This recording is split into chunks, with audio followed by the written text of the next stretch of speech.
Hello everyone, hello from Berlin on a very, very special day in the middle of December 2025. This is big. No, that is not just an attempt to catch your attention, although it would be more than justified. Early this morning at 1:41 a.m. I received a message from one of the most important people in European Union politics on migration on my phone that said just this: just finished, safe third countries file is done. 10 minutes before, at 1:30 in the morning, negotiations between members of the European Parliament and member states and the European Commission in what is called a trialogue arrived at a conclusion that really deserves to be called a winter breakthrough. A breakthrough in the debate on migration, a breakthrough that people have worked on for the last decade, that could transform what we will see next year at Europe's borders, and that could be a decisive instrument in beating back the challenge to human rights, the right to asylum, and the European Union by the far right and the enemies of liberal Europe. So let me talk about this winter breakthrough. Let me talk about the message of what happened today at 1:30 in the morning in Strasbourg. And let me talk about what opportunity this constitutes for European politics and the global migration system. So this is it. Safe third country agreements become practically and legally possible for the European Union. What does that mean? And why is this one change the single most important thing that has happened in European Union politics on migration in the last many years? It is important because a legal change agreed to yesterday in Strasbourg constitutes a real chance to have humane, moral and effective control of the EU borders next year. It is what my colleagues and myself at ESI have called Project Zero, to achieve three things: to stop irregular crossings into the EU, to get as close to zero crossings as possible, to stop the mass deaths at sea on the way to the EU. This year already, again, more than 1,700 people who died, and to do all of this ensuring full respect for human dignity and the right to claim protection. ESI has worked on this for a long time, and I will not go into the past. We worked on it when we proposed the EU-Turkey statement in 2015, which was then implemented in 2016. And we worked on it when we submitted a proposal to the German Ministry of Interior, arguing that safe third country agreements were the way forward for a humane policy of controlling migration. But at many times in the last 10 years, it looked like this was fighting windmills. Here is just a small selection of presentations that we've made in the last 2 years. In Stuttgart, talking about humane borders. In Hanover, talking about humane control. In Dublin, talking about how to think about migration. In Marseille, talking about Europe and its borders. In Leuven in Belgium. In Karlsruhe, at the invitation of the German Constitutional Court, addressing its judges. In Istanbul. In Stockholm. In Munich. In Barcelona, at the invitation of Josep Borrell, the former foreign minister of Spain and leading foreign policy diplomat in the European Union. In Copenhagen this August. In Athens just a few weeks ago. In Vienna. In Luxembourg. And in hundreds and hundreds of media interviews and even more meetings, and I'm not going to bore you by recalling them. But here's the key, what happened now. 4 people really deserve credit. Here is Magnus Brunner, the new commissioner in the European Union, in the European Commission, responsible for this file. And he proposed earlier this year a change to how to implement safe third country agreements. This wasn't done before. The Commission has pushed it through. The success this morning was also his. Then, of course, Mette Frederiksen, the Danish Prime Minister, and her government that has been pushing for safe third country agreements for more than a decade and that now holds the EU presidency. So again, I was in touch the last 24 hours with the Danish diplomats, the Danish officials, trying to bring a solution to this dispute and get a majority both in the European Parliament and in the European Council. That means the governments. Mette Frederiksen, in the end, crowns her presidency with a success.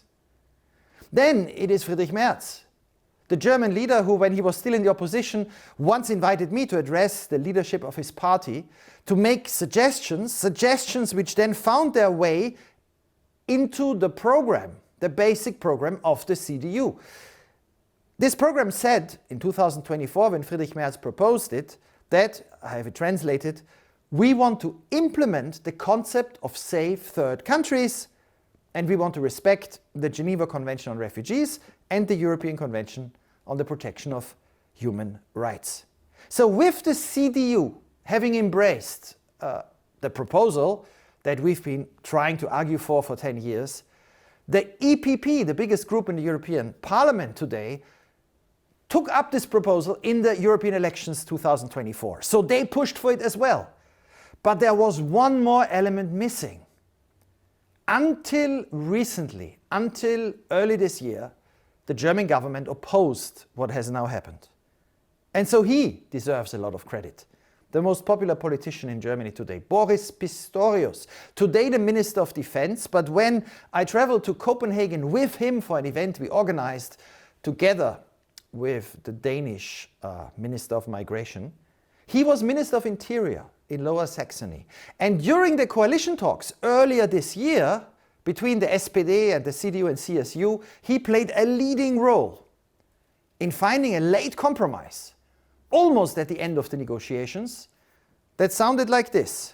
In the coalition treaty, it said, here in German and here in English, that at the European level, the German government and all of its members will take an initiative to remove the connection criteria for safe third countries. And now you will ask, what is this thing? Well, let's look at it. This morning, the Danish Minister of Migration, holding the EU presidency, said the following: thousands of migrants are drowning in the Mediterranean Sea. It is crucial to do something, and we managed to revise the safe third country concept in record time to allow member states to make agreements. What that means is that when member states in the EU, a coalition of countries, makes an agreement with a country outside of the EU to say that from a cut-off date, everyone who arrives in the EU will be taken there for processing, with the goal and ambition to stop any incentives to get into boats in the Mediterranean, all the human rights criteria remain untouched. So, this country must be safe. It must be possible to have a dignified reception. There must be access to a credible asylum system. There can be no threat of inhumane treatment. All these criteria are untouched, but one criteria becomes optional, which it was not until this compromise this winter.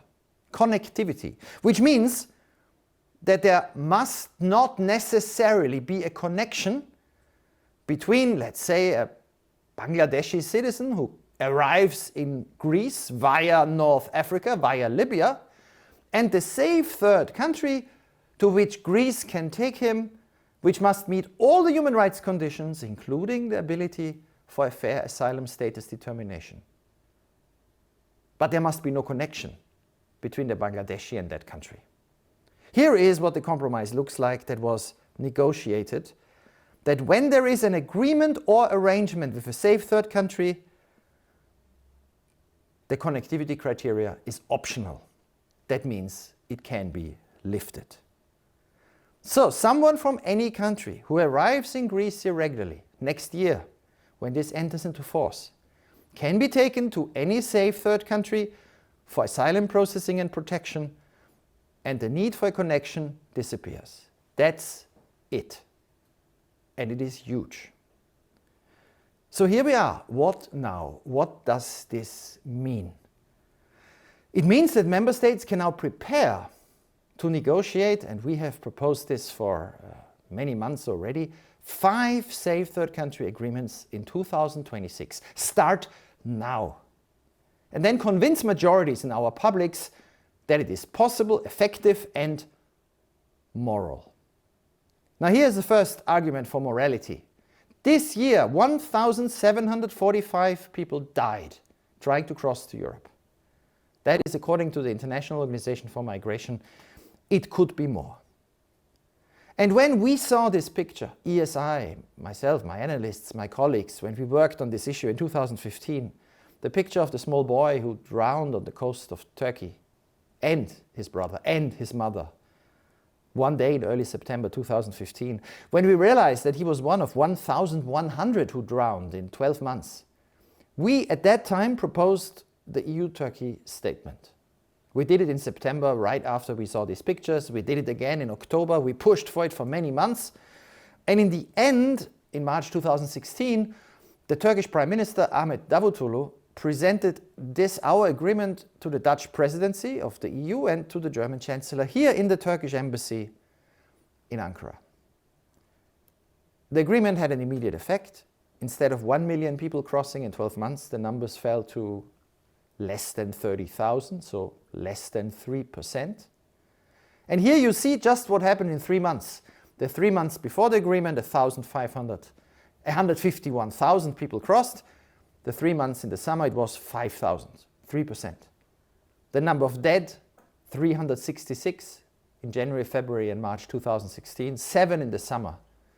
And it remained at that level for the next few years. If we would have had such agreements earlier, for example, in 2023 with Spain or Italy agreeing something like this with a country outside the EU, with the same effect we saw in the Aegean, we would not have had 215,000 arrivals that year, which we had, but 6,000. And not almost 4,000 dead, but 140. This happened in the Aegean. It should have happened everywhere, and now it can happen everywhere. Saving 3,700 lives in 1 year is a moral policy. And anyone who criticizes this should at least be honest and say that the status quo is immoral and that the human rights criteria remain in place. So those who say that what was agreed this morning is an attack on human rights are not telling the truth. In fact, all of this goes back to a Danish idea. The Danes were thinking about safe third country agreements for many, many years. UNHCR inspired this because it actually managed to take people from Libya to the East African country of Rwanda. Here you see the former head of UNHCR, an Italian, congratulating Rwanda for helping rescue people from Libya to Rwanda. Now, why Rwanda? Because it was safe, and UNHCR could then, in safety, determine who needed protection. I went there last year, and what you see here is a center funded by the African Union or supported by the African Union, by UNHCR, by Denmark, by the European Union, where UNHCR in these offices with caseworkers, in security and safety, in an open center, can assess who needs protection and who doesn't. Now, that we could have concluded in 2023 as well, couldn't we? Here is the accommodation, funded, of course, by outsiders. Rwanda has received a lot of praise for this. And when it concluded an agreement with Great Britain, it also received a lot of money, making it attractive for its government. This was the reception hotel I also saw for the people who were supposed to come from the United Kingdom, which concluded such an agreement with Rwanda. Now, this agreement didn't work. And that is a very important lesson. It didn't work not because the judges said it was a violation of the European Convention of Human Rights or the Refugee Convention. They said such agreements in principle are possible. It didn't work because the judges were not convinced that Rwanda at that moment, and they explicitly said not yet, did not yet have a credible national asylum system. So learn from experience. The British Supreme Court, with its final judgment, actually outlines that if one focuses on the national asylum system, if one makes sure that all the human rights criteria, which remain, will be met, such agreements can work. And a coalition of countries in Europe, with Germany at its heart, should now already begin to prepare these agreements.